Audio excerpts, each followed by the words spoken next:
What is up, everybody? How's it going? Hopefully, you guys are doing well. In today's video, I'm going to be discussing a very important topic I have had on my mind for a while now. And I will discuss my recent video game pickups. It's not much, but I'll discuss them at the end of the video. This topic has been really important to me because I have thought about this a lot and discussed the very future of gaming itself, and that is video game preservation. And I believe that with the video games we have now, many companies are pushing towards a digital only future where we're starting to see less of physical and more of just video game downloads and live service games just to be pushed in that direction, to be worked on later. Because it's easy for them, they don't have to worry about shipping costs and any extra things they have to include in the box. It's just easy for them to put it on their website, release date, bam, it's already uploaded. It's already good to play. But there's a huge issue with that. Is that there's many issues with the whole idea of digital only. And that is the idea of that it's not your game. It's a digital license. If the store goes down or if the servers get deleted, bam, that's it. Like, you have lost that game. You have lost the entirety of that game. Now, of course, we're not going to see entire EMP pulse of entire Sony and PlayStation studios, but it could happen. It's just a hypothetical, the worst case scenario. But it's more of the whole DRM issue. It's like, for example, the biggest thing I want to go over is the idea of Gran Turismo 5. Gran Turismo 7, 6? I think it's 7. Sorry. Gran Turismo 7. I'm losing track of the Gran Turismos. Sorry. But it's the whole idea of the DRM issue. Basically where you have to be always online to play that game, which is just so stupid. And I would buy it, but the thing is, even if I had a disc versus a digital, it doesn't matter. Even if I lose total internet connection, I still can't play that game. It kind of sucks, but it's the way it is. So, but it's the whole idea that you don't own it and that you can't just pop in a disc and play it. And so I've been thinking a lot about the 3DS gaming as well. Is that all those titles are on Nintendo, but the thing is, how far? Like, you can't really, unless you own the physical copy and all the digital versions, if that DS store goes down, if your digital license go down, you can't play those 3DS games ever, because this is the thing with handheld gaming and a lot of high-end gaming, especially PS3. Yeah, the emulator works, but the thing is, the games don't necessarily work. Especially, let's say you want to play Pokemon Sun and Moon, right? It's not really the greatest thing to play on emulator. Yes, you can run it, but it's going to run into a whole lot of technical issues. And because of the 3DS is shut down and they're no longer manufacturing the system along with its games, these are going to become rare. And I feel like if you don't have the system, or the system dies, or if anything happens to the account, you are screwed, because you can't play these games in the future if you didn't buy it yourself. So, like a physical copy. And even then, I heard some games are deteriorating, especially the Pokemon games. But it brings up the whole question of, we need, like, what steps can we do to preserve these games? Yeah, we can bring it over to PC, but the thing is, when people own the digital license, we need that preserved. I wish the government would step in. I know they don't care about media as much as they do about other stuff, but imagine if the government cared about preserving video games, movies, music, and put that all in a vault. And I'm talking about like the best video games of all time. I'm talking about like the first Mario game, or the first, I'm trying to think, like The Last of Us or Halo, or all these iconic games that if they lose the digital license, we need to have them backed up to a server. And anyone else, people are saying, oh yeah, there is websites that do preserve them. But the thing is, what if those go down? What if we lose a digital license to everything, and we can't play these. Now, I'm saying that's probably very, very unlikely, but I'm saying it could happen. And we need to find a way to preserve these games in the absolutely best way. Because right now, we do have emulators, but it's going to take a while for people to actually get these games running. For example, we find a lot of decent and simple games found on the PS4 emulator, PS3 emulator. Yeah, you can run Sonic, but you can't run The Last of Us. Screw that.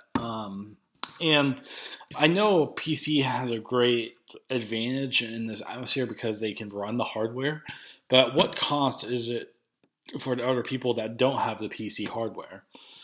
And we need to think about preserving these games in the long run, because if these systems, these stores shut down, if these companies decide to abandon their old systems and old ways because they're not profitable, what stops them for doing this for current ones in the future? I'm just saying that it's going to be in a large scale.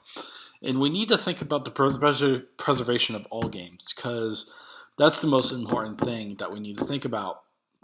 Is that, yeah, we can run like really old titles, let's say on the Sega Dreamcast or the NES, because our technology has evolved in a huge way. We can play those. But the thing is, with these bigger games, like, can we run Red Dead Redemption 2 perfectly? Sorry, that could be played on PC.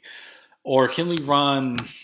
I'm trying to think of, like, let's say Breath of the Wild. Can that be perfectly played on the PC emulator on the a Switch emulator on the PC? Can that be perfectly done with no issues whatsoever? I don't know. I personally don't know. I haven't looked at the compatibility, but I would assume it's not that great. So it brings up the whole question of, like, just what can we do to preserve these, and how can we urge governments, peoples, companies to just keep these games going on for the long run? Because if my systems die, if my PS4 dies and they run out of production, I can't play those games anymore unless they're backed up onto a PC and I can run the emulator perfectly. And it will die out. My PlayStation, it's sad to think about, but will die. I have no doubt. I have no doubt whatsoever that system will die along with the rest of the PC hardware. And it's sad to think about, because we need to preserve these games at absolute costs. And so I don't know what you guys are thinking, but I think we need to preserve these games right now. Yes, they are backed up onto a digital library online at different websites. The thing is, how well can we run those on the PC or other systems? Like, if we can play this on the PC perfectly, then I take back everything I said. Every game perfectly, but the thing is, it's not that way. I looked it up online. Every single emulator, there's, like, current emulator. It's like a Dreamcast, NES, the Sega Saturn. Yeah, those games can easily run games because they're old hardware. But I'm talking about, like, the most current games. I'm talking about Mass Effect and running that perfectly on the emulator for, like, PS3 or something like that, or running Mario Kart 8 perfectly on the emulator on the PC. And so the thing is, I want your guys' opinions of what you think about this topic, because this is a huge issue right now, and it's going to be a huge issue in the future. If all you Pokemon fans think, oh, we'll be able to play it on a Switch, on a 3DS for all time, but the thing is, those systems will eventually die, and you might not have the ability to buy another or the money. So, this begs the question. I know I keep saying beg the question, but it's important to think about how to preserve these games in the future, because this is a huge issue going on right now, especially if we're moving toward the digital-only future. What can we do to actually play these games in the future in a great state where we can't rely on these companies? Yes, they own the games and they should do that, but if the companies aren't preserving these games in the correct manner, then there's nothing we can do. For example, Nintendo right now is doing a great job emulating their old games, and they have it in the system. That's fine. PlayStation, on the other hand, they have PS Now, but the thing is, it's streamable. These PS3 games, they're streamable. And they're not best for people with low internet connection like myself. So the thing is, we need to find a better system to preserve these games, or else we're going to have to put it into our own hands and do it ourselves. Because there's a lot of people, what do you call it? Reverse engineering these games and making it more playable in a state where it could be preserved well in the future. And I think that's what I want to see in the future. I am putting money towards projects like these because, in my personal opinion, I think that we need to preserve these games at whatever the cost. And we can't rely on these companies, because if these companies aren't doing a great job to preserve these, it might be lost, and there's nothing I can do. But you guys might have a different opinion. You guys might only like digital only future. That's why I'm saving on discs now, because in the future, if we go digital only, and let's say Spyro, I know it's on PC, or I'm trying to think of a game like Uncharted, the Uncharted collection, can only play on PlayStation. The thing is, if we lose that digital license, I could just stick in a disc, play it from front to back, beginning to end, and it's without an internet connection. And that's what I like about these games, is that I don't necessarily need an internet connection to play them from back to front. Yeah, a lot of games are on PC, but I'm talking about the exclusives that can only be lost on old systems, and that can only be playable. I know on PS3 there are games like Africa, Folklore, 3D Game Heroes. We got Splatterhouse. All those games are really rare because you can only be found on those systems. If those systems die, especially the old fat models, PS3, those, like, they can't play them. They need to buy a PS3 if they're still available and still making them. And I mean, that's what we have to do. So this is my whole rant, because I think that preserving video games are very important for the future. I think that we need to start paying attention to this, because if this happens to a digital only future, imagine only playing like Warzone for like 2 years. Server shut down, can no longer play it. They move on to another title. So it's very frustrating, because if people want to have experience Pokemon Blue, for example, and you can't play that on a system, I know it's emulated very well now, or Pokemon Alpha Sapphire on the 3DS, and you can't play that perfectly on a PC, we need to put in effort to preserve those in the best way possible. So that's kind of my rant about preserving. I know it's kind of a long one, but this is a topic that has been on my mind for a while, because it's very important that we save these games in the best possible way. I know we have emulators and we have backups of those games, but we need to reverse engineer them to play them well. Because on a lot of these emulators, especially for the top titles, you can't run them the best. They're like in good, you can play them in good condition. It's not the perfect condition, but it's good. It's beginning to end, but there's going to be a lot of issues in between. So we need to just focus more on just saving these games in the best possible way. So let me know what you guys think about this. If you guys care about game preservation, if you guys are just thinking about it and doing any actions towards it, because I currently am, and I could do a more longer video about this in the future, because there's a lot to talk about, especially on all platforms. So that ends my rant about game preservation. I want to get into my game pickups and talk about what's going on. So last week, there is a thing I saw about Cyberpunk going online, Best Buy for $5, and this is like around like 7 a.m. because I get up pretty early for work. And I was like, okay, I need to buy this. So I bought one copy. I didn't want to go overboard, but I already owned a $10 copy, so who knows? I might sell this for good money or something like that. But yeah, I got a sealed digital copy of Cyberpunk. I now have 2 copies, but this game might be very, very valuable in the future, sealed. I don't know. It might be again, but it was only $5, so why not?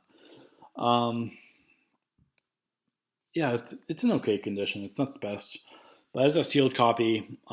Very great game right here. Still have to finish the trial. Amazing that I can still play it to this day. And then the second and last game, like I said, I didn't have a lot, was Hot Shots Golf Open T for the PSP. Wanted to have this game because it's a tremendous game. My local video game shop didn't have a lot of PSP titles. I think I saw there's only like a total of like 30 games in there. They had like maybe 20 physical and about 15 loose. So yeah, those are my two video game pickups. Not much. I mean, I just got Cyberpunk in this. It's not much, but wanted to get this, preserve this in the future. Make sure I have this in the future, just in case something goes wrong with PlayStation or the games or system. Like I said, I did buy a one PSP 1000, and so great disk drive. I have a 3000, but it has a huge grinding noise, like very irritating grinding noise every time I run a game. Not perfect, but on a 1000, I can run it no problem silently. So that's kind of like my rant and my pickups for this week. I know I talked about a lot, but especially around preservation because I think it's very important. I think you guys should listen to it as well because it affects the video game market in a huge way. So, if you guys have any opinions on this or just want to say hi, you're welcome to. Otherwise, I'll see you guys later. Peace out.